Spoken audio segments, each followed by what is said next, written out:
Hello everyone, நம்ம நடப்பு நிகழ்வுகளின் ஆழமான அலசலுக்கு உங்களை அன்போடு வரவேற்கிறேன். இன்னைக்கு நாம பார்க்க போற டாபிக் ரொம்பவே இன்ட்ரெஸ்டிங்கானது. சினிமா செய்திகள் ஆரம்பிச்சு மாநில அரசியல்ல ஒரு பெரிய பூகம்பத்தையே உருவாக்குன விஷயங்களை இந்த கரண்ட் அஃபேர்ஸ் டீப் டைவ்ல நாம ரொம்ப டீப்பா பேச போறோம். சரி, வாங்க நேரா விஷயத்துக்குள்ள போலாம். இன்னைக்கு நம்ம அஜெண்டா இதுதான். முதல்ல சினிமால நடந்த சில அதிர்ச்சியான விஷயங்கள், அப்புறம் பிசினஸ் மற்றும் தேசிய லெவல்ல நடந்த சில பிரம்மாண்டமான சாதனைகள், அதுக்கப்புறம் பிடி உஷாவோட லீடர்ஷிப் பயணம், அப்புறமா விஜயோட வரலாற்று சிறப்புமிக்க அரசியல் எழுச்சி, கடைசியா இப்ப பரபரப்பா பேசப்படுற ராஜ்மோகன் அமைச்சரவை சர்ச்சை. ஒரு தனிப்பட்ட நியூஸ்ல இருந்து எப்படி மாநில அளவிலான மாற்றம் வரைக்கும் விஷயங்கள் நகர்ந்திருக்குன்னு நம்ம பார்க்க போறோம். ஓகே, நம்ம செக்ஷனுக்குள்ள போலாம். சினிமா உலகத்தை உலுக்கிய சில தனிப்பட்ட, அதே சமயம் ரொம்பவே அதிர்ச்சியான நிகழ்வுகள்ல இருந்து ஆரம்பிப்போம். ரொம்பவே மனசுக்கு கஷ்டமான ஒரு செய்தியில இருந்து தான் நாம தொடங்க வேண்டியிருக்கு.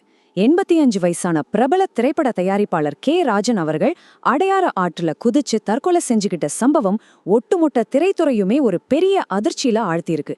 குடும்ப பிரச்சனையால ஏற்பட்ட கடுமையான மன உளைச்சல் தான் இந்த விபரீதமான முடிவுக்கு காரணம்னு சொல்லப்படுது.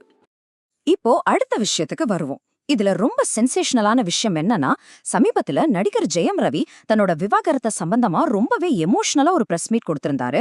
அதுல ஒரு குறிப்பிட்ட 3 எழுத்து இட்லி நடிகை தன்னோட குடும்ப வாழ்க்கைய நாசமாக்கிட்டதா அவர் பகிரங்கமா குற்றம் சாட்டியிருக்காரு. அது மட்டும் இல்லாம அந்த நடிகையால தனக்கு சைபர் புல்லிங் நடந்ததாகவும் தன்னோட குழந்தைகளுக்கான பாச போராட்டம் சிதைக்கப்பட்டதாகவும் ரொம்ப வேதனையா சொல்லியிருக்காரு. சரி, சினிமா செய்திகள்லேருந்து கொஞ்சம் வெளியில வந்து நம்ம நாட்டோட கார்ப்பரேட் மற்றும் பொருளாதார வளர்ச்சி எப்படி இருக்குன்னு சில முக்கியமான விஷயங்களை பார்ப்போம். இந்த ஒப்பீடு எவ்வளோ அருமையா ஒரு விஷயத்த விளக்குதுன்னு பாருங்களேன். இந்தியாவின் மிகப்பெரிய கார்ப்பரேட் நிறுவனமான டிசிஎஸ்ல இருக்கிற 2 முக்கிய நிர்வாகிகளுக்கு இடையிலான வித்தியாசம் தான் இது. ஒரு பக்கம் பாத்தீங்கன்னா டிசிஎஸ் சிஇஓ கே கிருத்திவாசன் இருக்கார். அவரோட மொத்த வருமானமான 28.1 கோடியில 25 கோடி ரூபாய் கமிஷனாவே வந்திருக்கு.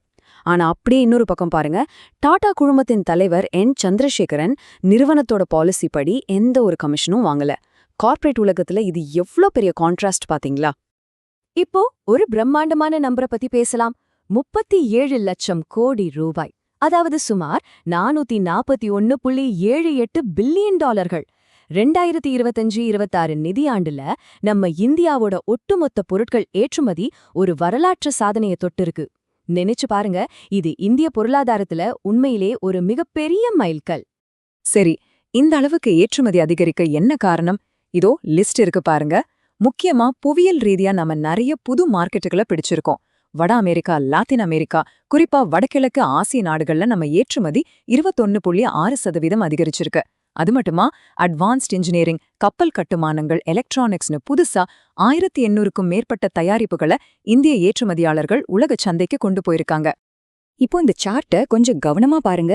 என்ஹெச்பிசி பொதுத்துறை நிறுவனத்தோட அசுர வளர்ச்சியை காட்டுது இது. முந்தைய 4ஆம் காலாண்டில 919 கோடி ரூபாயா இருந்த லாபம் இப்போ 1549 கோடியா எகிரி இருக்கு. கிட்டத்தட்ட 68.48% லாப வளர்ச்சி. சுபன்சிரி லோயர், பர்பதி 2 மற்றும் கர்னிஷர் சோலார்னு 3 முக்கியமான பொது ப்ராஜெக்ட்ஸ் மூலமா 1850 மெகாவாட் மின்னுற்பத்தியை அதிகமாக்குனதுதான் இந்த மிகப்பெரிய ஜம்புக்கு காரணம். கார்ப்பரேட் மைல்கற்களை பத்தி பேசினது போதும், இப்போ ஸ்போர்ட்ஸ் லீடர்ஷிப் பத்தி பேசுவோம். நம்ம பையோலி எக்ஸ்பிரஸ் லெஜெண்டரி பிடி உஷா அவங்களோட தலைமை பயணம் பத்தி பார்க்க போறோம். அவங்களோட இந்த தலைமை பயணத்தோட வேகத்தை பாருங்களேன். ஜூலை 2022ல குடியரசுத் தலைவரால ராஜ்யசபா எம்பியா நாமினேட் செய்யப்படுறாங்க. ஆனா வெறும் சில மாசங்கள்லே, அதாவது டிசம்பர் 2022ல இந்திய ஒலிம்பிக் சங்கத்தோட தலைவரா தேர்ந்தெடுக்கப்படுறாங்க. 95 வருஷ ஐஓஏ வரலாற்றுல அந்த பதவிக்கு வந்த முதல் பெண் மற்றும் முதல் ஒலிம்பிக் வீராங்கனை அவங்கதான். இது எவ்வளவு பெரிய விஷயம்ல. ஓகே, இப்போ இதெல்லாம் எப்படி பில்டப் ஆகி வருதுன்னு பாப்போம். நம்ம கரண்ட் அஃபேர்ஸ் அலசலோட மிக முக்கியமான சென்டர் பீஸ்க்கு வந்துட்டோம். அதுதான் தமிழ்நாட்டுல நடந்த ஒரு மாபெரும் அரசியல் நிலநடுக்கம், நடிகர் விஜயின் வரலாற்று சிறப்புமிக்க அரசியல் எழுச்சி. சமீபத்துல சோஷியல் மீடியால விஜயோட அரசியல் வளர்ச்சிய பார்த்து ரஜினிகாந்த் பொறாமப்படுறதா சில வதந்திகள் பரவுச்சு. ஆனா ரஜினி அதுக்கு என்ன சொன்னாருன்னு பாருங்க. விஜய பார்த்து பொறாமப்படுற அளவுக்கு நான் ஒன்னும் அற்பமான மனுஷன் கிடையாதுன்னு ரொம்ப தெளிவா சொல்லிட்டார். எம்ஜிஆர், என்டிஆர் மாதிரியான ஜாம்பவான்கள் அவங்களோட 50களின் பிற்பகுதியில சாதிச்சத விஜய் தன்னோட 52 வயசுலயே சாதிச்சிட்டாருன்னு அவர் ரொம்பவே பெருமையா பாராட்டியிருக்கார். இந்த பிரம்மாண்டமான வெற்றி எப்படி நடந்துச்சு? இந்த டைம்லைனை கொஞ்சம் பாருங்க. 2009ல 85,000 ரசிகர் மன்றங்களை ஒருங்கிணைச்சு விஜய் மக்கள் இயக்கம் ஆரம்பிக்கப்பட்டது. அப்புறம் பிப்ரவரி 2024ல டிவிகே கட்சி அதிகாரப்பூர்வமா தொடங்குனாங்க. அக்டோபர்ல விக்ரமாண்டியில நடந்த மாநாட்டுல 8 லட்சம் பேர் கலந்துகிட்டாங்க. அப்புறம் என்ன, மே 2026ல 108 இடங்களை ஜெயிச்சு தமிழ்நாட்டோட 22வது முதலமைச்சரா விஜய் பதவியேற்கிறார். 59 வருஷ கால திராவிட கட்சிகளோட ஆதிக்கத்தை உடைச்சு ஒரு ரசிகர் மன்றம் எப்படி இந்த அளவுக்கு வளர்ந்துச்சுன்னு பாக்குறப்போ உண்மையிலே பிரமிப்பா இருக்கு. சோ இதுல ரொம்ப ரொம்ப முக்கியமான பாயிண்ட் என்னன்னா, 85.1% வாக்குப்பதிவு நடந்த இந்த தேர்தல்ல டிவிவிக்கு எப்படி ஜெயிச்சாங்கங்கிறது தான். பல வருஷமா இருந்த 2 பெரிய கட்சிகளுக்கு ஒரு ஸ்ட்ராங்கான மாற்று, இளைஞர்கள் மற்றும் பெண்களோட மிகப்பெரிய சப்போர்ட், பாகுபாடு இல்லாத மதச்சார்பற்ற கொள்கை, அதோட சேர்த்து ரொம்ப ஸ்ட்ராங்கான டிஜிட்டல் கேம்பெயின் மற்றும் ஆளுங்கட்சிக்கு எதிரான அலை, இது எல்லாம் தான் அவங்களோட வெற்றிக்கு அஸ்திவாரமா அமைஞ்சிருக்கு. ஆனா எல்லாமே பாசிட்டிவ்னு சொல்லிட முடியாது. முன்னாள் எம்எல்ஏ ஈஸ்வரன் ஒரு முக்கியமான கேள்வியை முன்வைக்கிறார்.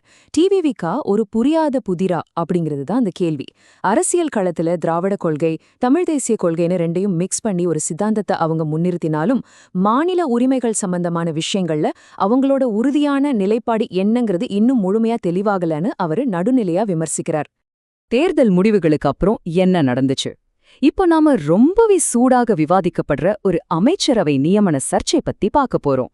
இப்போ அமைச்சரவையில ராஜ்மோகன் அவர்களுக்கு பள்ளிக்கல்வி மற்றும் திரைப்பட தொழில்நுட்பத்துறை அமைச்சர் பொறுப்பு கொடுத்திருக்காங்க.